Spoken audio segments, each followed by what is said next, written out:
শুভ দুপুর বন্ধুরা। তোমরা সবাই জানো আমার আসতে অনেকটা দেরি হয়ে যায়, রোজকার মতো আজও দেরি। তার কিছু বলার নেই। তো ঠিক আছে, আজকে আমি লাঞ্চে কি রান্না করেছি সেটা তোমাদেরকে দেখাই। দেখো, সাদা ভাত আছে, লঙ্কা আছে, লেবু আছে, এদিকে নুন, একটু কাঁচা পেঁয়াজ খাবো বলে নিয়েছি।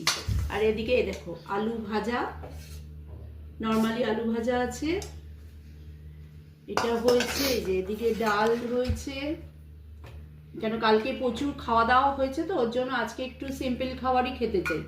তো এই যে মুসুরির ডাল, এখন তো খাওয়ার পর খাওয়া বাড়িতে, যেহেতু বিয়ে সেহেতু এখন প্রচুর খাওয়া দাওয়া চলতেই থাকবে।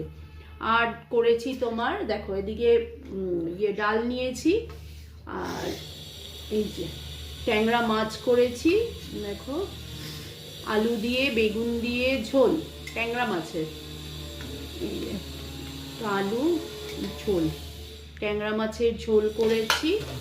আর এদিকে দিদিভাই এসে ইলিশ মাছ দিয়ে গেছে, এই যে এক পিস ইলিশ মাছ, সেটা ইলিশ মাছের ঝোল। এই হচ্ছে আজকে আমার লাঞ্চের থালি।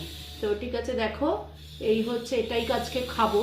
ঠিক আছে, যদি তোমাদের ভালো লাগে একটু লাইক কমেন্ট শেয়ার করো। তো দেখো, আবার পরের ব্লগে তোমাদের সাথে দেখা হবে, কথা হবে। সবাই ভালো থেকো, টাটা।